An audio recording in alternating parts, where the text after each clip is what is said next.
Imagine a terrifying psycho killer who is always hunting for women. Then, he cuts the woman into pieces and eats her flesh to fill his stomach. He finds peace by killing women. Not one, not two, but 4 terrifying psycho killers kill in the city every day in such a terrible way that the whole city is terrified. And to know what happened to that psycho killer, watch the video till the end. Without further ado, let's start the story. At the beginning of the story, we see a car driving on an empty road. On one side of that road, another car was parked, in which a girl named Jang was sitting. She was talking on the phone with her future husband, Kim, who works as an agent to the National Intelligence Service. Since he was on duty, he wanted to quickly put down the phone and told Jang that he could not go to him now. But Jang pleads with him, saying that she is stuck in a deserted place and she does not even see anyone around. Kim assures him, "I have sent a carrying truck to help you in a short time. Until then, be patient. Don't get out of the car and lock the car door." Just then, a stranger comes and stands in front of Jang's door. Who is this stranger? We will find out later. He wants to help Jang, but Jang refuses him and says that a carrying truck is coming to help her. But even after a long time, no one comes. Meanwhile, Jang sees that the stranger's car is still standing there, which scares her, and she decides to start the car. But before Jang can start the car, the stranger breaks the window of Jang's car and hits her on the head with a hammer, causing him to faint there. The stranger drags her to an abandoned place and ties her up. When Jang regains consciousness, she sees that the man is preparing to kill him, and at this point, we learn the identity of the man. His name is Ki-chun. This man is not an ordinary person, but a psycho killer whose main goal is to kill some girl every day for his own pleasure and cut her flesh. He had already arranged various knives on the table with which he would cut Jang. Seeing this, Jang started begging for his life, but he did not listen to her and cut his body into pieces there. While cutting the body, Jang's ring fell into the drain. The psycho man started looking for the ring because he did not want to leave any evidence, but he could not find the ring anywhere. Then he cleaned Jang's blood and threw it into a drain. The next morning, we see a little boy who suddenly finds a black polythene while walking in a field. When he opens the polythene, he sees a severed human ear, which was Jang's. After the incident, the police and RAB start searching the area from that day. Then we see Detective John, who is actually Jang's father. John wants to see his daughter once, but the police refuse because they found Jang's severed head there. Just then, Kim also appears there, but seeing Jang's severed head, the ground under his feet moves. He is shocked. He thinks he will take revenge on the killer. Then Kim meets John. John regretfully says, "I could not save my daughter even though I am a policeman, so I gave you the responsibility. You do the job at any cost, otherwise I will never be able to forgive myself." Then Kim goes to his boss and takes a full 2-week vacation so that he can kill the killer who killed his fiancée. He borrows a device from his colleague that can track sound and location. In the meantime, the police also investigate and send him the details of 4 psycho killers. These are the ones who were already listed. Kim takes pictures of the 4 people on his mobile phone so that he can search them properly. That night, Kim enters the house of the first psycho killer. Once inside, he gives the psycho killer a stern lashing and asks him to show him Jang's car, but the man says that he has never seen this car before, so Kim lets him go and leaves. The next day, Kim takes a car to find the second killer. He was following a bike. Taking the opportunity, Kim knocks the biker out from behind. He takes out his mobile phone from his pocket and checks it to see that it is not the killer. Then he comes home and observes the picture of the third killer, Ki-chun. He sees anger and hatred on the killer's face. On the other hand, we see that this psycho has prepared to catch his other victim. This time, he has come to a bus stop where, as before, a girl was standing alone. Ki-chun then tells the girl that if she gets in the car, he can take her a short distance and drop her off, but the girl does not agree. Later, after Chun's many requests, the girl gets in the car. Even though the girl talks a lot, Chun remains completely silent, as if he will kill her right away. So that the girl does not suspect him and run away, he takes the car to a deserted street. Then he takes out a hammer next to the seat and repeatedly hits the girl on the head. As a result, the girl dies there. Kim, on the other hand, arrives at Chun's house where he doesn't find her, but he does meet her parents. His mother saw Chun's picture and said, "This is our son, but we have no contact with him now because his wife died and he abandoned his son." When Kim asked her about her son's current address, she pointed to Chun's son and said, "He's the only one who can tell you. I don't know anything." When Kim asked the boy for his father's address, he told her everything. Then Kim went there and started searching the house. After a while, he realized that Chun was the real killer, because in his room, Kim found many girls' bags and other things. Then she suddenly heard a noise at her back door. When he went there, he saw a flood of blood. Seeing this, her hair stood on end. She realized that this was the place where Chun had cut Jung. He saw something glowing there. He picked it up and saw that it was Jung's ring. He was very sad to think about what happened to Jung here. On the other hand, Chun was standing in front of a school with his boss. Every day he dropped some girls off at their homes. From there, he selected one of them and killed her. To make, even though Chun gets everyone down, there is one girl who is sleeping sitting up. Chun immediately brings the girl to his tent and prepares to kill her. But just then, Kim arrives. Chun asks him if he is a policeman, but Kim doesn't say anything in response. Chun realizes that he has been noticed by the police. Kim's body goes cold after seeing Chun, but thinking of Jung, he controls himself. Chun runs towards Kim with a sharp knife to kill him, but Kim resists him and gives Chun a severe slap. After taking the slap, Chun falls down. As Kim picks up a stone and goes to kill him, he thinks he won't kill the murderer so easily. He will kill him bit by bit, so he stops. Kim puts the tracker in Chun's mouth so that he can see his movements. Kim gives him an envelope and leaves from there. When Chun regains consciousness, he opens it and finds a lot of money. Chun thought to himself that he might be crazy, but this man seemed even crazier than himself. Chun didn't realize how many terrible days awaited him.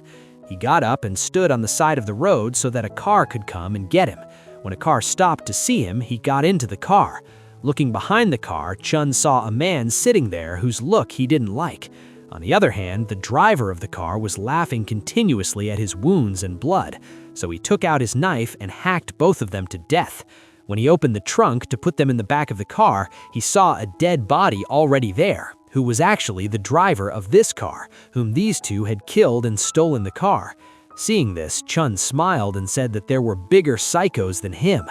Chun dumped the bodies in the forest and left from there. In the morning, Chun went to a doctor to get his wound bandaged. Then there he saw a nurse whom he chose to be his next victim. He started following the nurse, but whenever he went to get her work done, Kim comes there.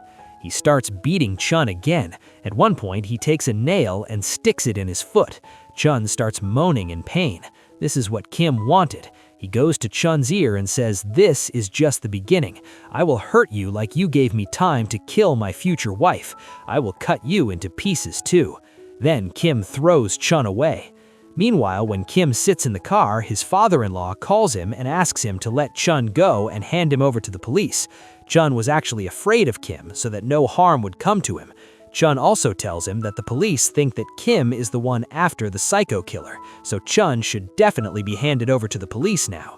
But Kim does not agree. He says, "I promised myself I will kill Chun bit by bit." On the other hand, Chun, while injured, goes to a friend of his who was burning some things in a fire, in which included some clothes and a suitcase. From what we can see, he is also a psycho killer like Chun, who was destroying evidence. Chun's friend's name is Seok. He is a more brutal psycho killer than Chun. Chun only kills and cuts girls, but Seok cuts them and chews their flesh raw, eats. Chun tells Seok everything that has happened so far. He says about Kim that whenever he meets him, he hurts him in some way. Chun wants to finish Kim with Seok, otherwise Kim will finish them all. Hearing everything, Seok says that he must have had a deep relationship with someone before you killed him. That's why Kim must have been so desperate to kill you. Kim was listening to all this through his tracker.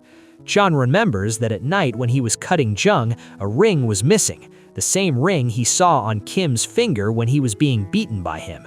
He understands that Kim was Jung's future groom, the girl he killed. Here, Seok opens a hidden room where a girl was locked. He drags the girl towards the kitchen. The girl begs Seok for her life, but Seok ignores her, and whenever he was going to use the knife to cut her, Kim comes there.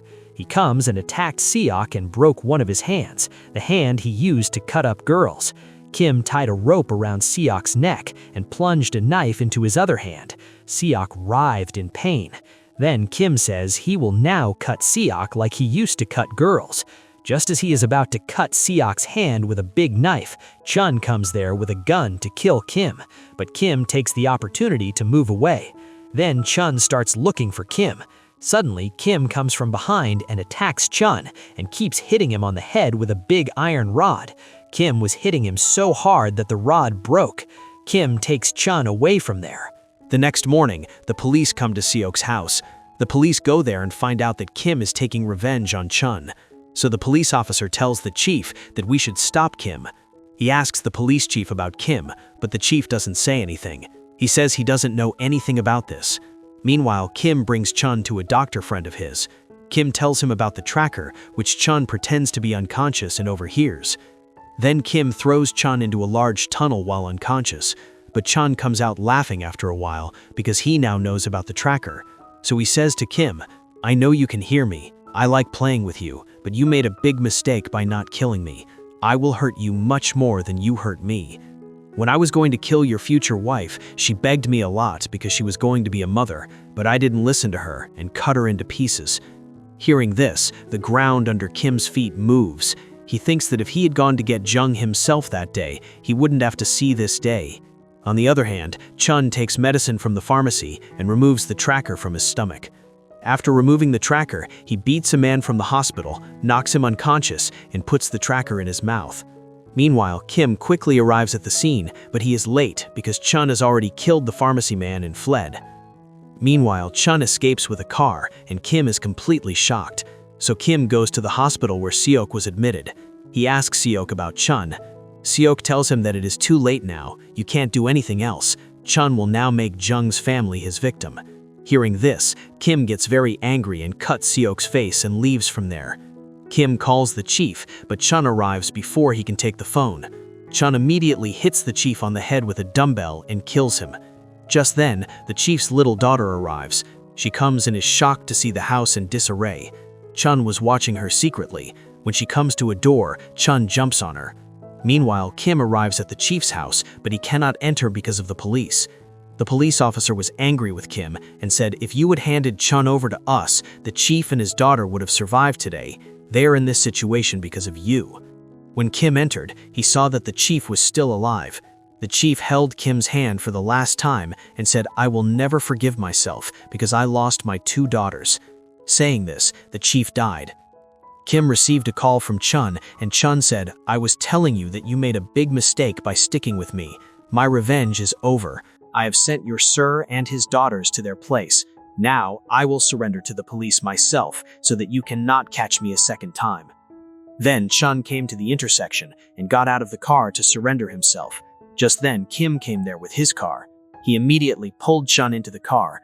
Even though the police officer stopped him, Kim did not listen to him. Kim took Chun to his own tent. He tied him up to hang him. Then he put cigarette butts in Chun's mouth. He said he would kill Chun today. Then Kim pierced Chun's mouth with a thin rod. Kim said that before people used to beg of you, then you were funny, but now I find it funny to see you in this way. Chun cried and asked him to let him go, but Kim did not listen. He tied a sharp, large blade over Chun's neck and tied the other end to the door handle with a rope, so that when the door was opened, the blade would fall from above and Chun's head would be severed. Kim left the tracker next to Chun so that he could hear everything. He went outside and called Chun's parents to come quickly. After Kim had gone a short distance, Chun's parents arrived. They found the door closed and started pushing. Chun inside kept refusing them repeatedly out of fear, but the rope was inserted in his mouth so they couldn't hear anything. When there was no response, Chun's father pushed the door open with force, and then Chun's head, wearing a sharp blade, was severed and came to their feet, seeing which they started screaming. It was not possible for any parent to see this scene. Meanwhile, Kim was listening to all this. In the end, his revenge was fulfilled, so he felt some relief, but after that, he started crying loudly because he had seen his loved ones die before his eyes and could do nothing. And this is where the sad story ends with this fierce revenge.